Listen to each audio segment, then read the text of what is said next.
Coucou la compagnie, c'est Candy Shy et je suis ravie de vous retrouver sur ma chaîne de Livresque. On se retrouve pour le rendez-vous Whitepal. Alors, le rendez-vous Whitepal, je vous l'ai déjà fait il y a un mois et demi, ou c'était fait en octobre, je crois, ou mi-octobre, pour lire des livres en novembre et décembre. Mon livre est déjà lu, nous sommes en décembre. Ce sera pour lire des romans en janvier et février 2017. Donc, pour ça, j'ai besoin de vous. Parce que le principe de la Whitepal, c'est vous qui choisissez en fait sur les propositions que je vais vous faire. Alors cette fois-ci, j'ai trouvé 7 romans. Oui, ça fait beaucoup, vous allez me dire. Mais cette fois-ci, vous aurez droit de voter pour 2 romans. Voilà. Donc je change un petit peu. Ça sera peut-être au feeling à chaque fois. On changera un petit peu la donne. Donc j'ai mis sous le signe, cette fois-ci, puisqu'on est en période hivernale. Et en période hivernale, on aime bien rester sous le plaid à lire. Et pour moi, cette période de Noël, Nouvelle Année et tout ça, c'est plus sur le signe de la romance. Donc je vous propose que de la romance. Alors, 7 livres, que de la romance. Il y a 2 contemporains, 2 new adultes, 2 romances historiques et une romance slash, donc c'est une romance homosexuelle. On commence? C'est parti. Le premier que je vais vous proposer, c'est Les McCabe, le tome 2, La séduction du Highlander de Maya Banks aux éditions.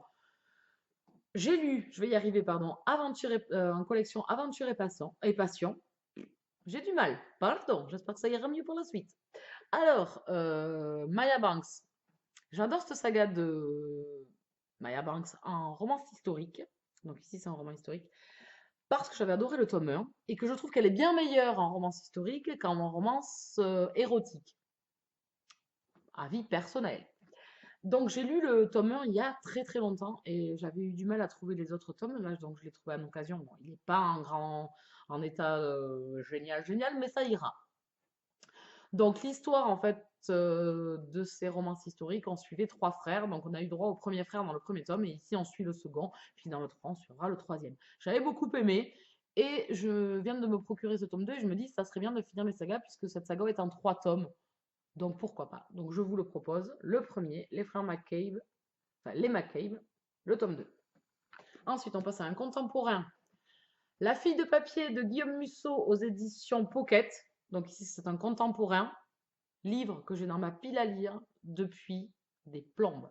Je pense que ça doit faire 5 ans qu'il est dans ma pile à lire. C'était ma copinote Yumiko qui me l'avait offert lors d'un swap. Et ça date, mais ça date, j'arriverai même pas, ouais, 4 ans, 4 ou 5 ans. Donc Guillaume Musso, c'était un auteur que je lisais pas mal quand j'étais plus jeune. Et puis après, forcément, vos lectures se diversifient, vous changez un peu de style. J'étais partie plus vers l'urban fantasy, etc. Donc j'en avais un peu oublié Guillaume Musso. Livre qui, paraît-il, est très bon. Donc je l'ai vu repasser chez les copinotes Amandine et Émilie. Je vous mettrai leur chat en barre d'infos. On a à peu près les mêmes styles littéraires, donc je prends toujours argent comptant leurs conseils. Et Guillaume Musso, j'adorais plus jeune, donc il serait temps que je revienne quand même vers cet auteur-là, parce que dans ma pile à lire, je pense que j'ai 4 ou 5 romans de lui. Donc je vous propose La fille de papier de Guillaume Musso, un contemporain. Ensuite, Tucker Springs, moi l'anglais, pardon. Alors ici, je crois que c'est le tome 4 de la saga, oui, parce que c'est très logique. Donc, nouvelle saga qui est sortie avec ce tome-là, et je crois que c'est le tome 4, si je dis pas de bêtises. Donc, souvenez-nous à la tentation de L.A. White, donc collection slash de chez Milady, collection homosexuelle masculine. Ici, on est avec un prêtre qui, je pense, fricote avec un autre jeune homme. Donc j'ai hâte de le découvrir. Ça fait un petit moment que lui aussi, il est dans ma pile à lire. Et des slash, j'aime bien à lire. J'ai lu Après l'effort, je vais y arriver, pardon. Il n'y a pas si longtemps que ça, c'était sympa, mais ça cassait pas trop patin un canard, hein, faut quand même l'avouer. Hein, l'histoire va vite, on a du mal à s'attacher au personnage, mais la romance est mignonnette. Voilà. Bon, sympa. Donc j'espère quand même que ce tome-ci et cette saga-là, sera meilleur et je passerai un meilleur moment. Donc je vous propose celui-là. Donc c'est Tucker Spring, la troisième proposition. Ensuite, on passe au New Adulte. Je vous propose le tome 3 de Jeux de patience. Ici, c'est Jeux d'indulgence de Jennifer L. Armentrout. Saga que j'adore. J'ai beaucoup aimé le tome 1. J'ai eu un gros coup de cœur pour le tome 2 puisque Chase m'a fait fondre. Franchement, trop chouqué le gars. Hein. Forcément, on en voudrait un à la maison. Il est parfait, cet enfant. Enfin, ce jeune homme, pardon. Sinon, vous allez trouver ça un peu bizarre. Donc, j'ai le tome 3 depuis quand même un petit moment dans ma pile à lire et je l'avais programmé dans pas mal de piles à lire du mois. Et à chaque fois, le pauvre, il est passé à la trappe. Donc, je vous le propose. C'est une romance contemporaine new adulte. À vous de choisir. Voilà. Je ne peux pas vous dire grand-chose sur cette saga. Dans chaque tome, on suit un couple différent.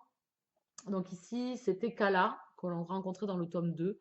Donc j'ai hâte de découvrir son tome aussi à elle, quand même. Hein. Est-ce qu'il sera à la hauteur de Chase?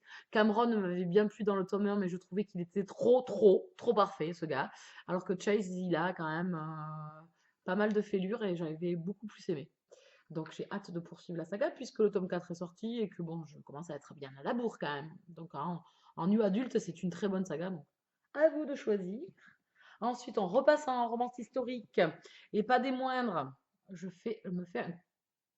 vous propose un classique. Oui, je suis une ignare, je n'ai toujours pas lu. Orgueil et préjugés de Jane Austen. Donc ici, j'ai les collections, je sais plus, c'était une collection spéciale qui était ultime, collection qui était sortie en hardback. Je la trouvais magnifique. Dedans, c'était assez sympa. Voilà. Il est très beau. Et bien, il était très beau, il est resté dans ma pile à lire. Donc voilà, les classiques, c'est pas un genre littéraire que je lis, malheureusement. Parce que je me suis fait des idées peut-être dessus et tout ça. J'ai lu Les Hauts de Hurlevent. Et j'avais bien aimé, j'avais passé un bon moment avec ce. J'avais été agréablement surprise et j'avais passé un bon moment. C'est assez noir, c'était vraiment pas mal. Il y avait pas mal de passion, pas mal, voilà, c'était sombre. J'avais bien aimé. Donc je n'ai jamais lu Orgueil et Préjugés, j'ai bien évidemment vu le film quand même, mais il y a Perpète quand même. Donc comme j'ai eu par les éditions Hugo Roman au festival New Romance, on avait eu Orgueil et Préjugés en cadeau dans la parution avec la nénette, une autre parution faite par les éditions Hugo Roman. Ça m'a donné envie de ressortir ce roman, mais je me suis dit que si c'était moi toute seule, j'arriverais peut-être pas à le sortir, ou alors à la nouvelle année, parce que là c'est sûr que non, avant la fin de l'année, il sortira pas. Mais au moins d'y penser, de le remettre peut-être en haut de la pile et de me dire, ben, pourquoi pas. Donc tenter Orgueil et Préjugés. Voilà.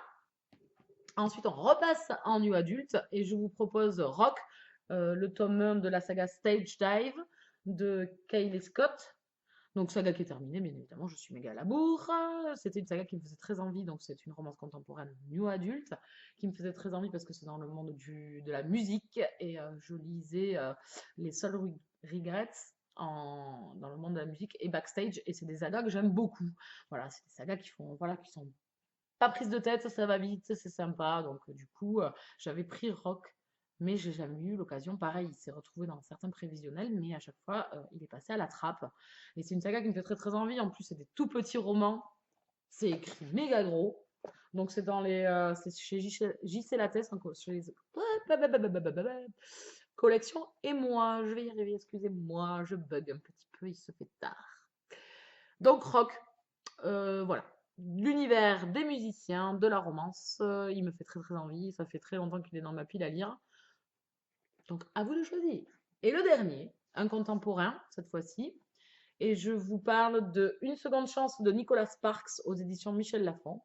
Nicolas Sparks, j'ai lu À tout jamais. J'ai lu Un havre de paix de cet auteur. Et j'aime beaucoup. J'aime beaucoup ses récits. J'aime beaucoup sa plume. Et j'ai pas mal de Nicolas Sparks dans ma pile à lire. Enfin, j'en ai pas mal. J'ai celui-là et je crois que j'en ai 2 autres. Et je ne les sors jamais. Je n'y pense jamais. Et c'est des romans que j'aimerais quand même lire tôt ou tard. Donc c'était l'occasion de les mettre dans la White Pile pour que ce soit voilà, un choix peut-être de votre part ou pas parce que les autres vous pèsent plus. Hein. Il y a pas de, je vous mets pas plus le stress, enfin plus l'envie sur certains. Je vous dis les 7 livres que j'ai choisis, les 7 j'ai envie de les lire, donc il n'y a aucun problème là-dessus. Donc voilà. Alors par contre, ce qu'il y a de bien avec les romans de Nicolas Sparks, c'est que je les ai achetés mais que je sais plus de quoi ça parle. Donc je dis purement de la découverte, de la surprise. Je sais un peu de quoi parle Une seconde chance puisque le film est sorti, donc voilà. on se retrouve avec des personnages différents à deux époques différentes ou parallèles. Non, je crois que c'est certains dans le passé et d'autres dans le présent. Voilà. Donc, j'aime bien ces trucs d'époque où on est à deux périodes différentes, où on va nous raconter des histoires. Donc, Nicolas Sparks. Voilà, une seconde chance. Voici les 7 livres que je vous propose. Donc, je vous répète, vous avez le choix pour 2 livres. Voilà. Que vous les ayez lus, que vous ne les ayez pas lus, que vous voulez que je les lise pour pouvoir vous en parler un petit peu derrière, parce que la couverture vous a plu, parce qu'il est plus court et plus petit que les autres, parce que c'est un historique ou un classique et que c'est mieux, parce que c'est une romance new adulte, parce que c'est une romance ou c'est un contemporain, voilà, ou c'est un slash, voilà, pour plein de raisons. Alors, ça ne peut pas être forcément parce que vous les avez lus, certains parce que vous les avez lus, que vous avez eu des coups de cœur. Donc n'hésitez pas, vous avez jusqu'à fin décembre pour me choisir 2 romans. Je reviendrai vers vous pour vous dire lesquels ont été choisis. Je vais noter sur mon petit papier, hein, mettre des barres à chaque fois que vous avez noté. Donc n'hésitez pas, ce sera des livres que je lirai en janvier et février 2017. Je me laisse, comme d'habitude, enfin comme la première fois, 2 mois pour les lire. Donc j'attends vos propositions. Si certains de ces livres sont également dans vos piles à lire et qu'ils sortent lors du résultat, donc ça on verra, je ferai une vidéo résultat. Si les 2 romans qui ont été choisis sont peut-être dans vos piles également et que vous voulez les sortir, on pourra faire une lecture commune, il n'y a aucun problème. Donc je vous remercie encore de me suivre. C'était un rendez-vous qui avait pas mal plu la première fois, donc j'espère qu'il y aura encore du monde pour cette 2e édition, on va dire. Et je vous souhaite de très bonnes lectures et je vous dis à très vite. Ciao ciao!